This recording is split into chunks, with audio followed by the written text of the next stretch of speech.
So, my dear learners, today we are beginning with a very important aspect in English language, that is the tenses.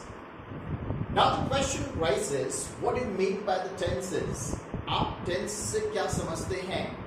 तो यहाँ पे बहुत ही simplified way में आपको बताया गया है, the tenses are nothing but they are the time frames in which the actions are occurring. Tense को आप समय बोलते हैं, टाइम बोलते हैं, हिंदी में आप इसको काल बोलते हैं. तीन हिस्सों में इसे डिवाइड किया जाता है, the present, the past and the future. That everyone knows, almost सभी को ये पता होता है.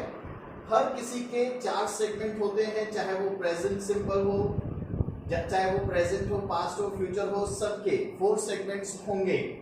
3 टेंसेस, हर के 4 सेगमेंट, टोटल आपको पढ़ने 12 होते हैं.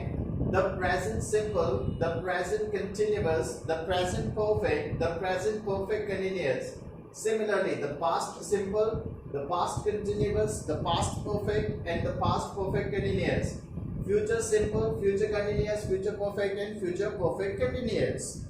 अब आप सोच रहे होंगे कि ये तो हर कोई पढ़ाता है, आपके पढ़ाने में और दूसरों के पढ़ाने में डिफरेंस कहाँ से आया?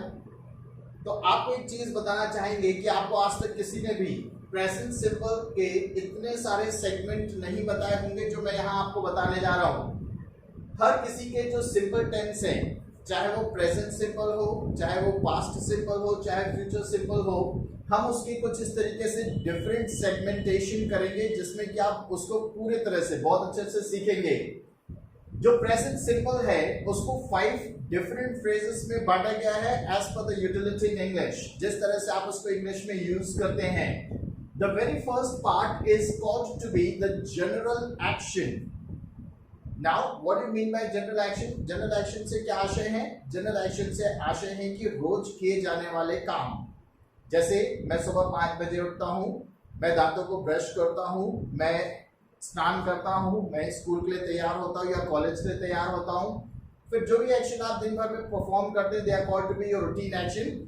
In Hindi they get terminated in Hindi phrases ता है, ती है, ते हैं. हिंदी में ये ता है, ती है, ते हैं से खत्म होते हैं. While shaping them in English, we get to use main verb first form with s, es, I, es.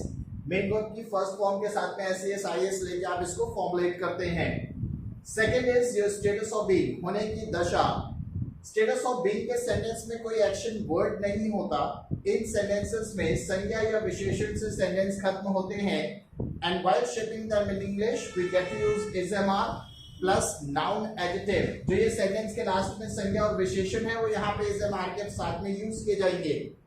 Number third is probability and ability action. What do you mean by probability and ability action? Probability का मतलब होता है संभावना, ability का मतलब होता है योग्यता.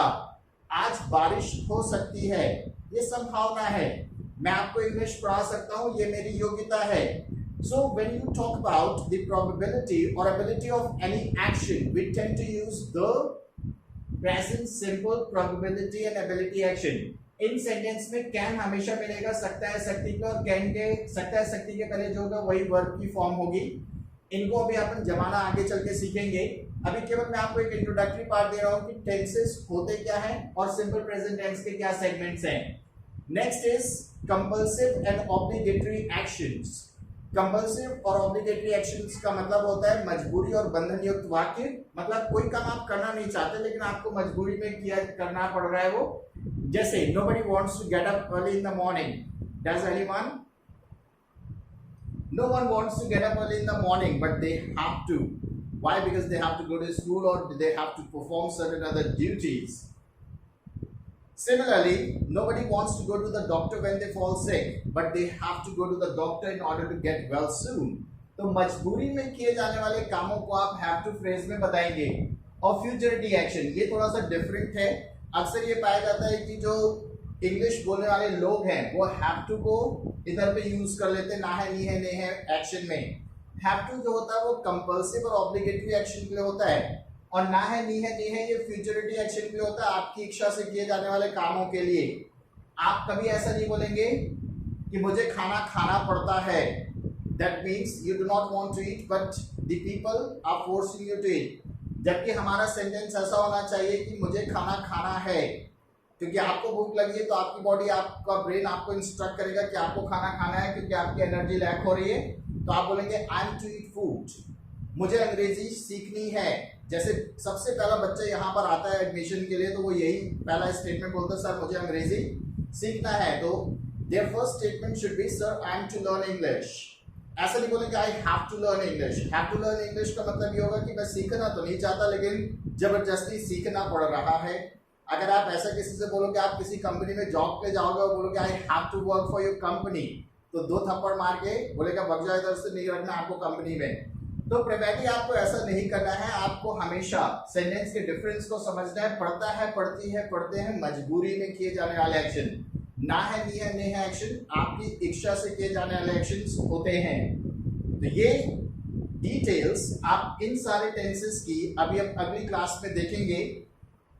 ये आपको मदद करेगा सेंटेंस को डिस्टिंक्टली और बहुत ही अच्छे तरह से फॉर्म करने में, और हम इन्हें स्ट्रक्चर की मदद से सीखेंगे। So thank you everyone for watching. Have a great day ahead. Bye bye.